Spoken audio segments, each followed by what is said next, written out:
you're never really going to experience freedom.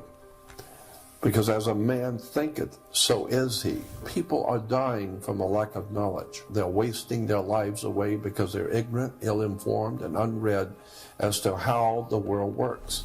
Knowledge is the key. And unfortunately, too many people are preoccupied with watching television and sports and trying to make a dollar just to stay alive. They don't realize what's really going on behind the scenes in our country of America and around the world.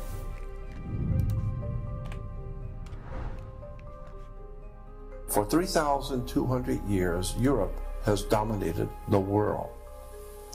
Therefore, there is the old saying that all roads lead to Rome. So when you begin to see the wars and the tragedies and the things that are going on in the world today, the corrupt politics, the lies and the deception and the wars and incredible things which we're seeing, that people are becoming more and more concerned and worried about what's going on the world scene and where are we going as a civilization, especially Europe now and America. Just keep in mind that what you are seeing today, happening on the earth today, with all the wars and economic problems, etc., all has a pedigree and all has a background which you need to understand. It's called the history of our country, the history of Rome, the history of the Roman Empire. And so this is why I have always wanted to uncover, so to speak, the hidden history of Europe, the hidden history of America, and in point of fact, the hidden history of the world we live in. Because as I said before, so much of our religion, our government, our commercial systems, our educational systems are all based on ancient concepts and belief systems. And unless and until you educate yourself as to how your world operates, you're never really going to experience freedom. Because as a man thinketh, so is he. And so one has to start thinking in terms of how would it be in your life if you were truly free? And what would the world be like if humans were actually free and no longer had slave owners, if the whole human race were free to do what they wish? We're not talking about anarchy. We're talking about legitimate government which protects the rights of all good people and allows individuals to be who they want to be and to do the best they can. And so this is what I have always wanted to do, is to help young people, especially young people, to understand where the world they live in has come from and how it got here. Because you cannot fix anything. You can't help any problem if you don't know how the problem started. If you don't, who was it? Albert Einstein said that you can't depend on the same people who caused the problem to fix it. So I believe that knowledge is power. And this is why so many people in America especially feel powerless, because they have no knowledge. It's written in the Old Testament of the Bible. Profound things have been said in the Bible. For instance, it is written in the Old Testament that my people are dying from a lack of knowledge. And that's certainly true. Today people are dying. They're wasting their lives away because they're ignorant, ill-informed, and unread as to how the world works. And there's another scripture that I think is extremely important that says, where there is no vision, the people perish. Let me say that again. Where there is no vision, the people perish.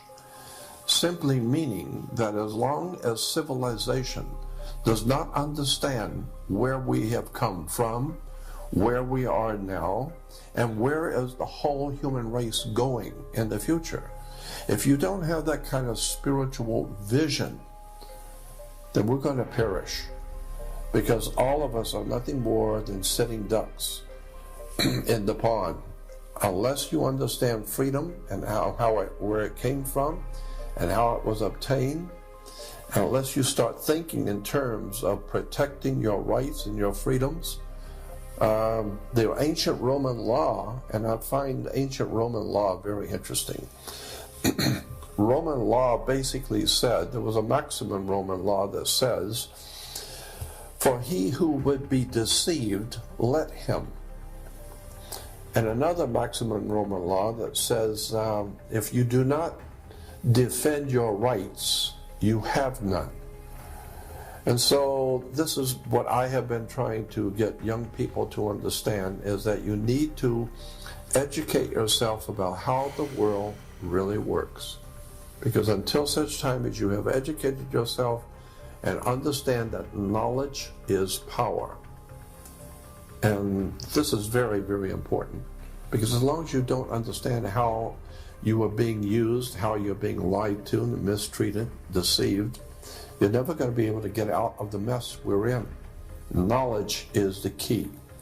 And unfortunately, too many people are preoccupied with watching television and sports and trying to make a dollar just to stay alive. They don't realize what's really going on behind the scenes in our country of America and around the world. There's a very big story here that needs to be told. Who is running this planet and what are they doing to the human race? Not just to America, but the whole human family on the earth is in serious jeopardy, and it is calling into question the very veracity of human freedom. Unless and until we wake up and begin to take back the sovereignty of our own minds, forget about television, forget about all the nonsensical entertainment that we're bombarded with, and begin to start thinking seriously about your life and where you've come from and where you're going and what's going to happen to your children and your grandchildren when you're gone.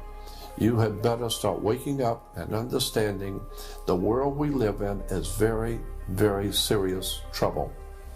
And we need to wake up and understand how the world really works. That's what I hope to help you do. I'm Jordan Maxwell. That was awesome, Jordan. There was a philosopher, I think his name was Socrates, if I'm not mistaken, it was Socrates, who eventually the government, the powers that be, shall we say, and the government of that day in ancient Greece, they came to Socrates and they suggested that he might want to do away with himself. They didn't want to have to do it themselves, so they suggested he might want to commit suicide for the good of all the nation. Why? Why was the government so anxious to have Socrates dead and gone? They said that he was corrupting the youth of Greece. He was corrupting the young people. And what was he doing? He was teaching them, he was teaching young people the facts of life, how the world works, to question government, question authority, question with people around you. Don't just buy into anything because you're ignorant and ill-informed. Question everything. Begin to read and study on your own and begin to question powerful people, powerful governments. And so Socrates began causing young people to think too much. And eventually they had to get rid of him. He was too popular, so the government didn't want to kill him, so they just asked him to do it himself. So the same thing, the more we change, the more we stay the same. Nothing changes, and so there's nothing new under the sun.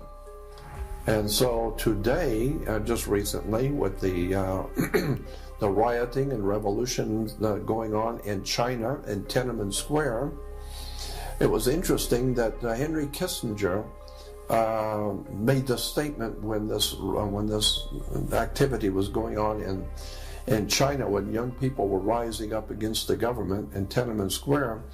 The news people asked Kissinger what he thought was going on. Why were these young people doing this? And he said, and his comment was that it was tape recordings, cassette tapes were the culprit in causing this uprising and revolution in China. And what he was saying was that young people here and from China who are living here in America, who were enjoying the fruitage of freedom and liberty and justice and education and knowledge, were making tapes, cassette tapes, and sending them back to their friends back home, to young people, their young friends back home, and their young friends back in China were reproducing those tapes. Everybody has a tape recorder, so they were reproducing tapes, and before you know it, all the kids in China were listening to cassette tapes about freedom, liberty, questioning authority, questioning your masters, and questioning who supposedly owns you, and question your decisions in life. And so basically education caused a revolution. So it was a revelation which brought a revolution. And it was all caused by young people sending each other cassette tapes. So the same thing we see, in China, we saw in ancient Greece, when the great philosopher was teaching young people how to think, and they were spreading that message to other young people. What happened? It caused a revolution. And if there's ever been a time in the human race and the history of the human family on the earth that we need an intellectual, spiritual renaissance, we don't need revolutions in the street. It's quite simple. All we actually need, the civilization on the earth needs, is a spiritual and intellectual renaissance.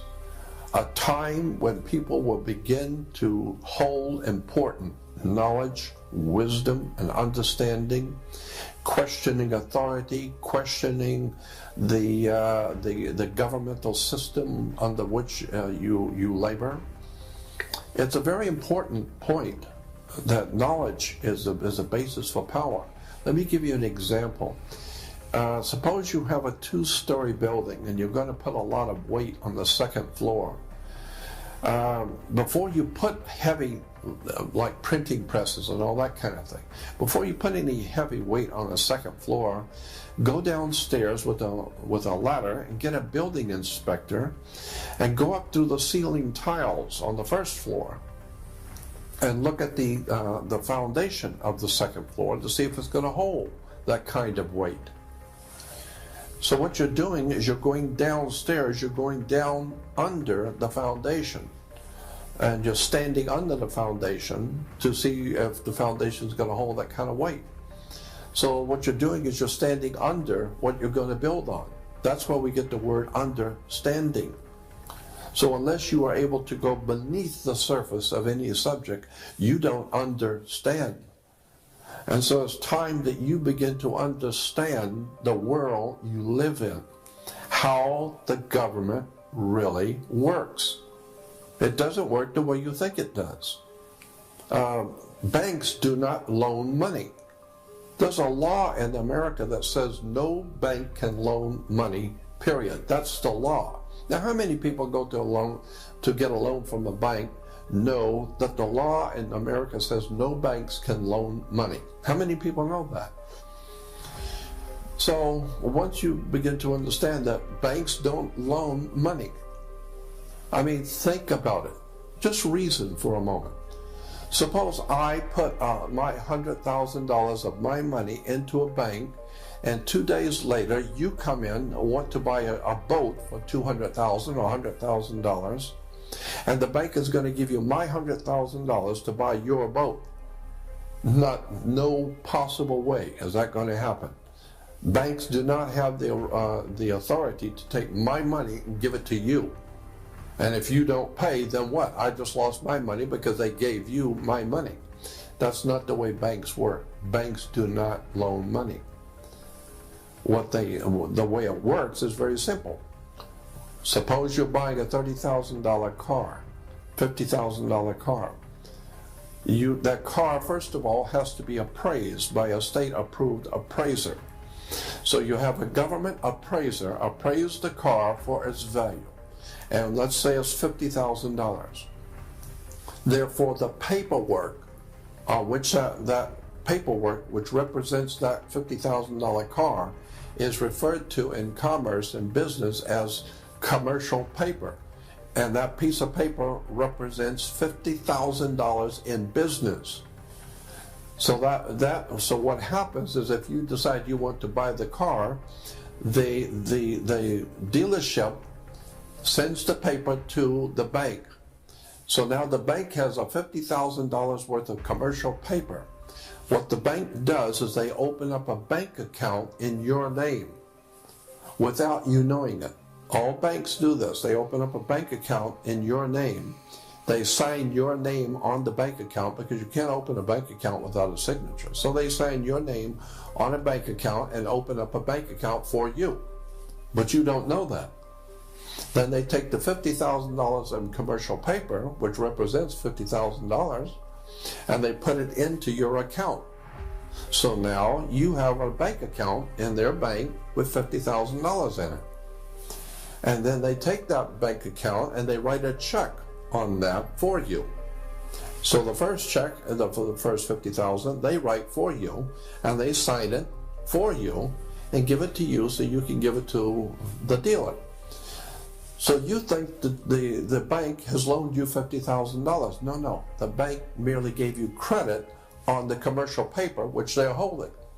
They are confirming that they have the $50,000 in the bank with the paper. They're holding the pink slip. Therefore, they will give you a credit of $50,000 based on your commercial paper. So they didn't give you anything. You gave them $50,000 on commercial paper. They just gave you a credit.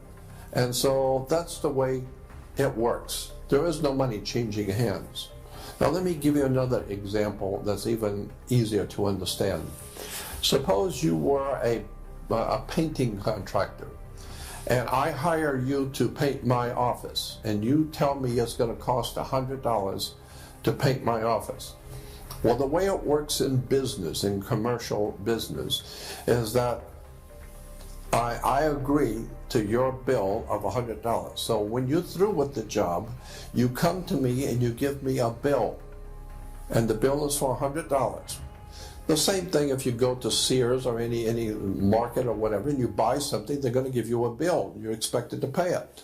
All right, so you as a painting contractor have painted my room. When you're through, you give me a bill, and the bill I read is $400. I reach in my wallet and I pull out a $100 bill, and I give it to you. Now you have been paid because I gave you a $100 bill. No, I didn't pay you anything. I paid you nothing. You gave me a bill for $100.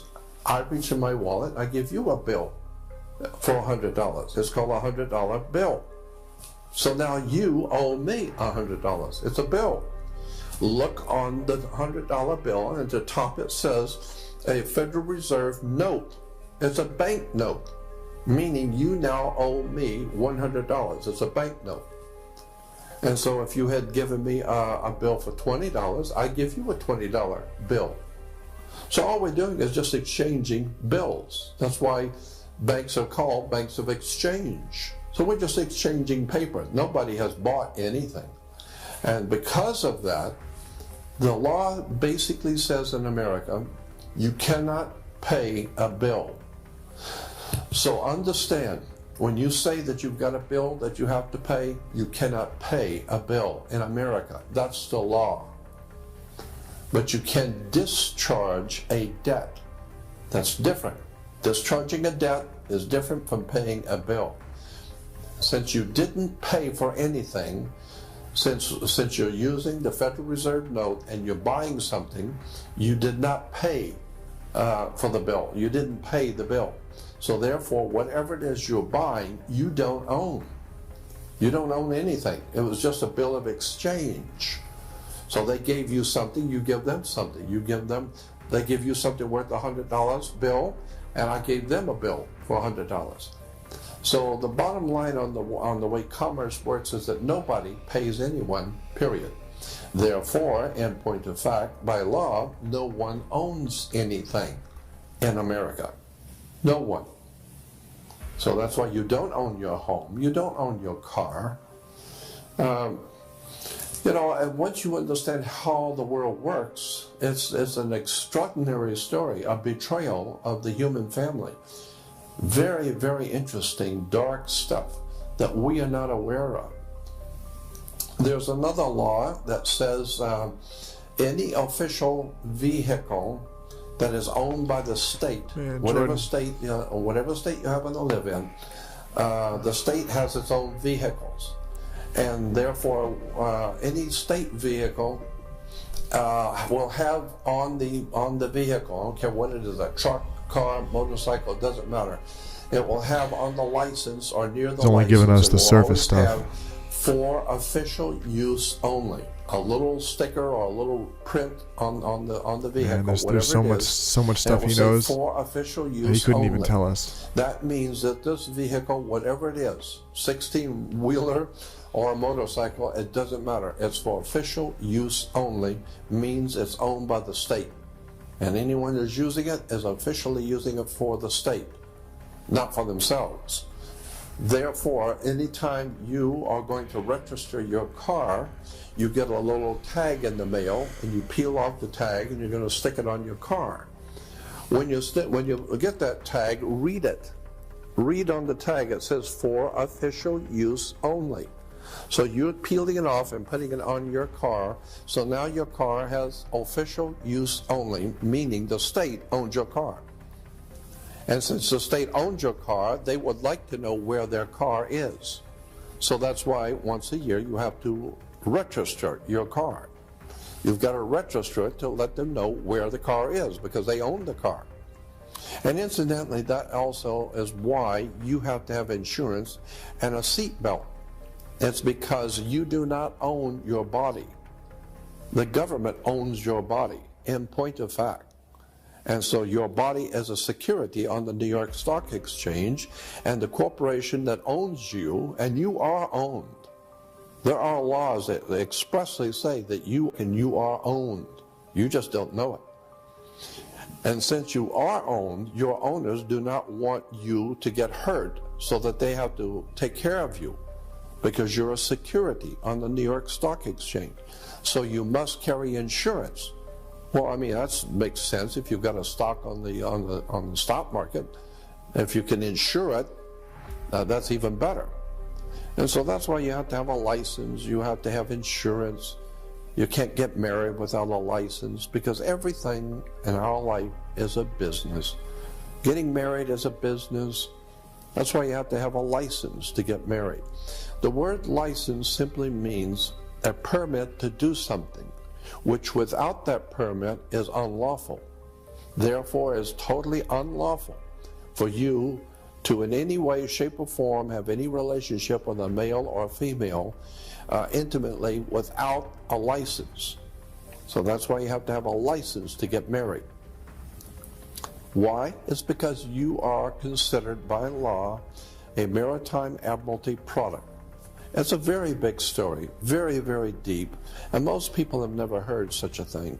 But the bottom line is, what I'm telling you is absolutely true. All you have to do is just start reading a little bit about how commerce works, how government works, how banks work.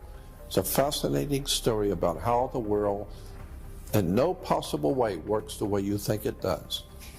So all I'm suggesting is that you might want to, for the first time in your life, start thinking seriously about where you're going and where your country is going, and what's going to happen to your children and your grandchildren when you wake up one day to discover your freedoms are gone, your country is gone, your protections that were guaranteed to you as a citizen are gone. We are going to be in very serious trouble because we are ill-informed, unread, undisciplined, and have been taught to bow down and curtsy before royalty. We fall all over ourselves with celebrities, and all we understand anymore is the ball games and the sports and entertainment. But nobody is suggesting that we might want to start reading the foundations of this country, begin to read and understand how government really works, once you begin to see how a bank works, why do you have a bank? Why do we do any banking? Banks are found on both sides of a river. They're called river banks. What does a river bank do? It directs the flow of the currency, because your money is called currency because it's a ebb and flow of a current, and it's called liquid asset. And when you can't pay for something, then you're underwater.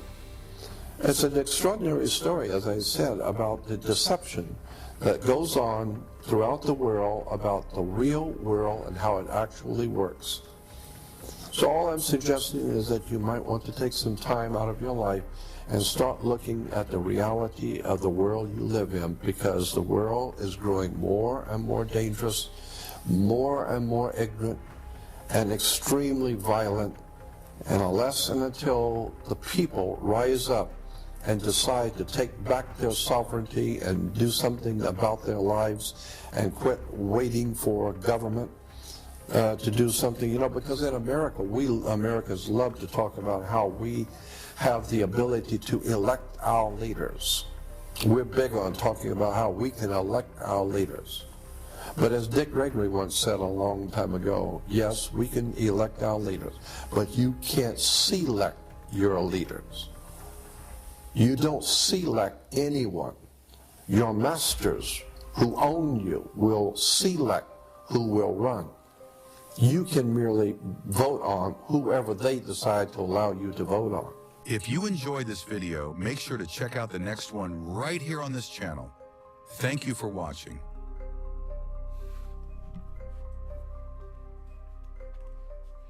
So, I have a feeling, right where he started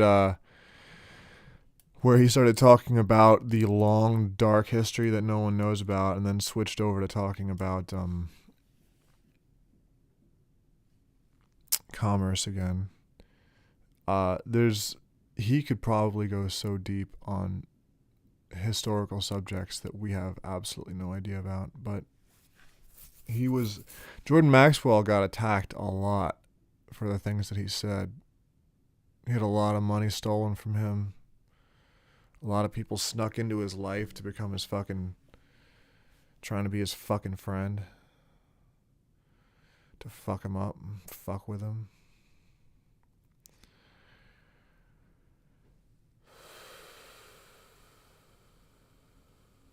It's funny how people do that once you start heading down this path. You get these fucking people that just come out of the woodwork to just act fucking weird towards you.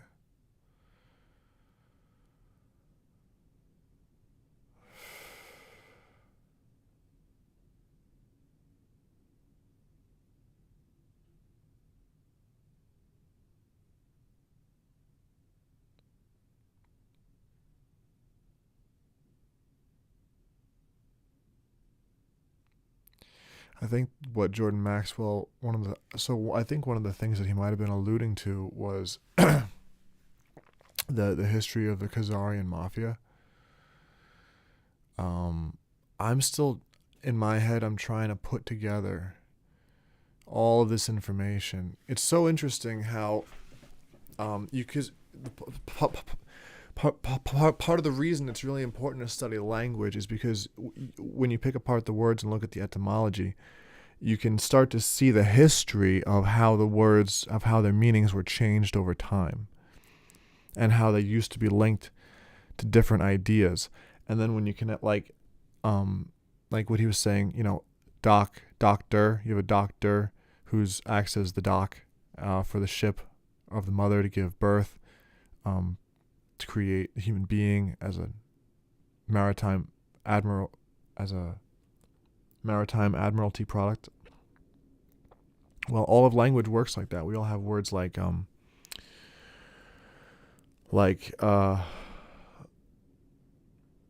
me think for a minute.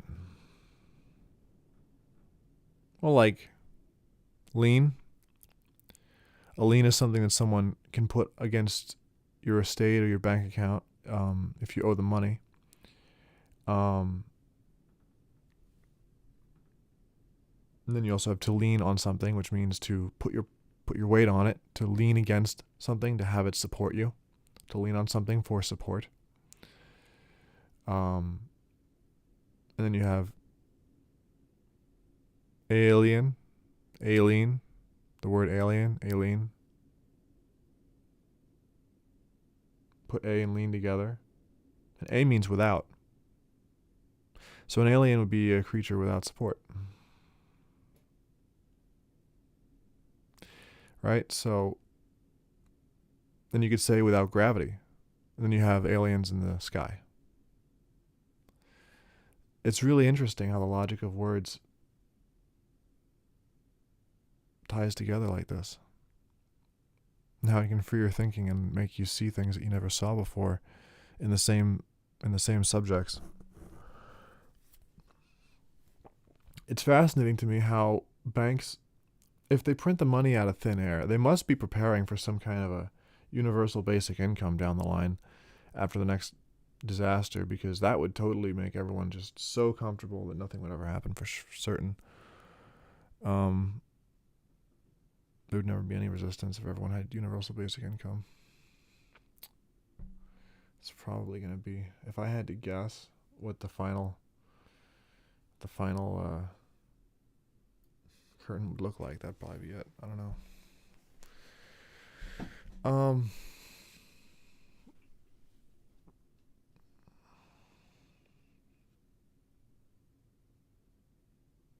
Not that I'm for like resistance against our systems. I'm just saying that like get people getting educated, getting together and talking about stuff, and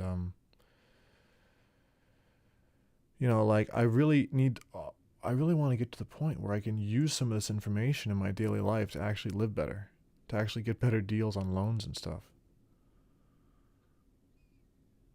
Like in this community, so Jordan Maxwell is renowned for how wise he is, but there's this whole, some people, what do you call it? They take an inch and run a mile with it or whatever. So there's a whole movement of people called I forget what like American Nationals or Sovereign Citizens or something like that. Yeah. So there's like a whole movement of people who think that you have to like start filing all this complicated paperwork and you have to reject your citizenship and then you get access to like special rights under the Constitution or something like that. I don't really see much logic in that myself. Kind of seems to be a way for someone to lock you into a position where they can make a bunch of money off you. And in my understanding of life, you're born with everything you need. You're born with your life, and your life is set up by the creator that's created all things, whatever that is.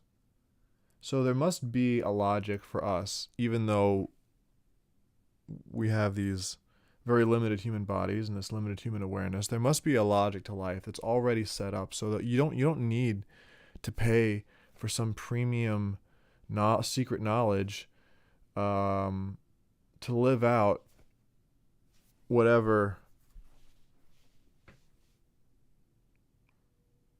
divine plan there is for your life.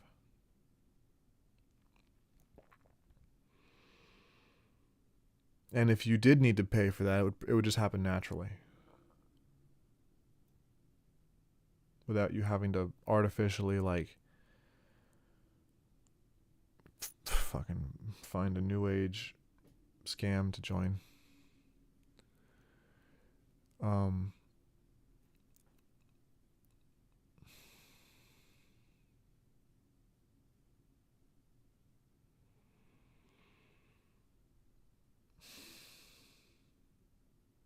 Yeah.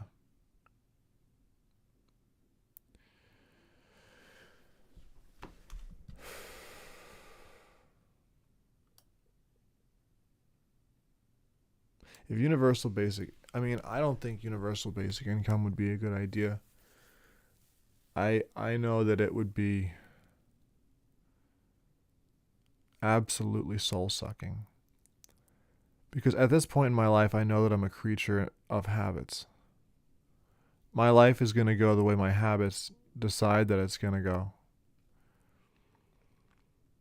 And it's very difficult to not take something for granted when you get it for free. You have to like consciously, like every day, like practice like big gratitude. And really remind yourself, because it's just the natural course of things is to start taking it for granted. Start making it feel normal, and you get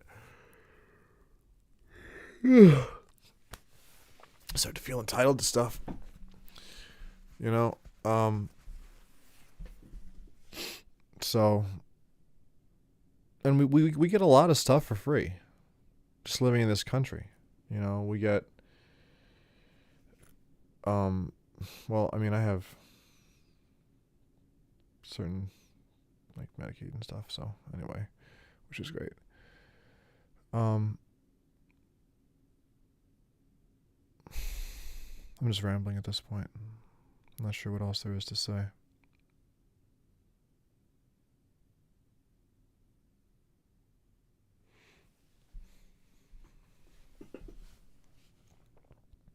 I don't know. I kind of wonder, like, so, but you know, if Jordan Maxwell, if he knew all this stuff, why couldn't he go to the bank and just like fill out some secret paperwork and then have them like print him like free money? So Jordan Maxwell absolutely knew everything, and he probably knew other people who also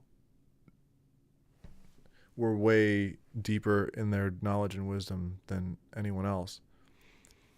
Jordan Maxwell and his crew were probably like the most learned, like, around at the time. And he had a really hard life. No, didn't have a hard life. It was just the fucking corruption that he was trying to expose kept making sure that it's really funny, like what he said about Socrates. It's not funny.